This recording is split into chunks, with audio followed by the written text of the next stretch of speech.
សួស្តីអ្នកនរគ្នាស្វាគមន៍មកកាន់វីដេអូថ្មីថ្ងៃនេះខ្ញុំមានរឿងភាគកូរ៉េមួយដែលរឿងនោះត្រៀមបញ្ចេញផ្សាយនៅពាក់កណ្ដាលខែឧសភាឆ្នាំ2026នេះផងដែររឿងនោះគឺមានចំណងជើងថារឿង Wonderful រឿង Wonderful គឺជារឿងប្រភេទបែប Action រឿង Complaint និង Fantasy ដែលគ្រោងនឹងចាក់ផ្សាយនៅលើ Netflix នៅថ្ងៃទី15ខែឧសភាឆ្នាំ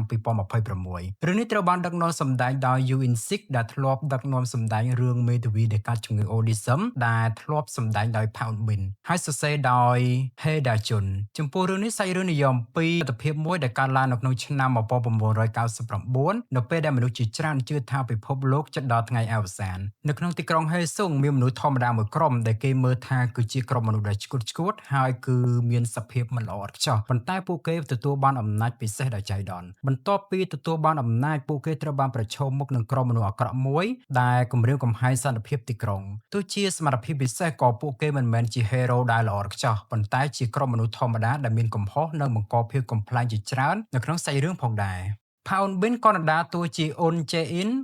នគឺជាស្ត្រីម្នាក់ដែលមានចរិតសប្បាយមានភាពរញ៉េរញ៉ៃនិងមិនអាចទាយចិត្តមុនបាន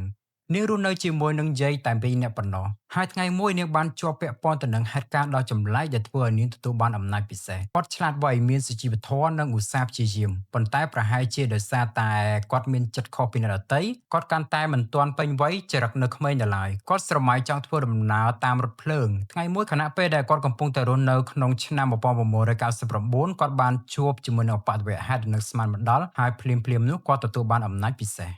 ឆាវវូគាត់នៅសម្ដែងជាតួអង្គលីវុនជុងគាត់គឺជាមន្ត្រីរដ្ឋបាលមកពីទីក្រុងសេអ៊ូលដែលមានបុគ្គលិកលក្ខណៈរឹងប៉ឹងនិងស្ងប់ស្ងាត់គាត់ចាប់ផ្ដើមស៊ើបអង្កេតករណីបាត់ខ្លួនអាតកំបាំងនៅហេស៊ុងហើយបានជួយជាមួយនឹងឆេអ៊ីនគាត់មិនត្រឹមតែជាមន្ត្រីរាជការធម្មតាទេប៉ុន្តែគាត់គឺជាមនុស្សម្នាក់ដែលអាតកំបាំងដែលត្រូវបានជ្រើសរើសជាពិសេសពោពេញទៅដោយភាពអាតកំបាំងនិងជំនាញសង្គមដ៏ពូកែជាតួអង្គដែលឯកោម្នាក់ដែលកម្រនឹងអនុញ្ញាតឲ្យនរណាម្នាក់ចូលទៅជិតគាត់ប៉ុន្តែបានដឹងពីសមត្ថភាពនៃពាក្យថាយើងបន្ទាប់មកបានជួយជាមួយនឹងអ៊ុនជេអ៊ីនទោះបីជាគាត់មានការខកចិត្តយ៉ាងខ្លាំងក្នុងការប្រកាន់ភ្ជាប់នូវគោលការណ៍របស់គាត់ក៏ដោយគាត់គឺជាតួអង្គដ៏អាថ៌កំបាំងម្នាក់ដែលនៅពីក្រោយសាលាក្រុងដែលចូលទៅចិត្តករណីបាត់ខ្លួនបន្តបន្ទាប់ដែលកើតឡើងនៅក្នុងទីក្រុងហេស៊ុងដែលមានការសង្ស័យ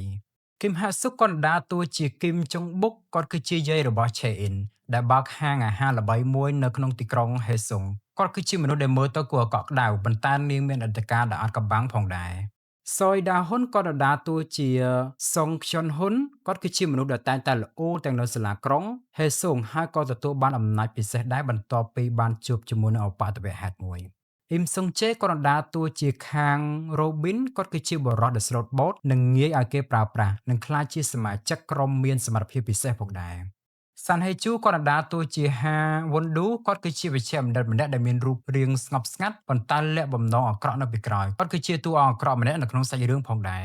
ចំពោះរឿង Wonderful នេះមិនមែនជារឿង Super Hero ធម្មតាទេប៉ុន្តែជារឿងអំពីមនុស្សដែលធម្មតាដែលមានកំហុសមានការឈឺចាប់មានអតីតកាលខុសៗគ្នាតែបានរួមដៃគ្នាដើម្បីការពារទីក្រុងមួយក្នុងពិភពលោកដែលកំពុងតែពោរពេញដោយភាពភ័យខ្លាចនៅក្នុងឆ្នាំ1999ភាពពិសេសរបស់សាច់រឿងគឺការលាយបញ្ចូលគ្នាជាមួយនឹងការកំប្លែងមិត្តភាពអាថ៌កំបាំងនិងអារម្មណ៍រំភើបបែប Fantasy ដែលធ្វើឲ្យអ្នកទស្សនាមានអារម្មណ៍ថា Hero ពិតប្រាកដជាមួយនឹងប្រភេទរឿងនេះគឺមានការចូលរួមសម្ដែងពីផាអ៊ុនប៊ីននិងតារាចម្រៀងនិងតារាសម្ដែងល្បីឆាវវូបូកសំជាមួយនឹងបរិយាកាសនិងតួអង្គពិសេសៗជាច្រើននិងសាច់រឿងពោរពេញដោយអាថ៌កំបាំងផងរឿងនេះត្រូវបានគេចាត់ទុកថាជារឿងភាគកូរ៉េមួយដែលមានអ្នកគាំទ្ររងចាំខ្លាំងបំផុតនៅក្នុងឆ្នាំ2026ចំពោះរឿងនេះដែរក្រុងនឹងចេញផ្សាយនៅថ្ងៃទី15ខែឧសភាឆ្នាំ2026នៅលើ platform Netflix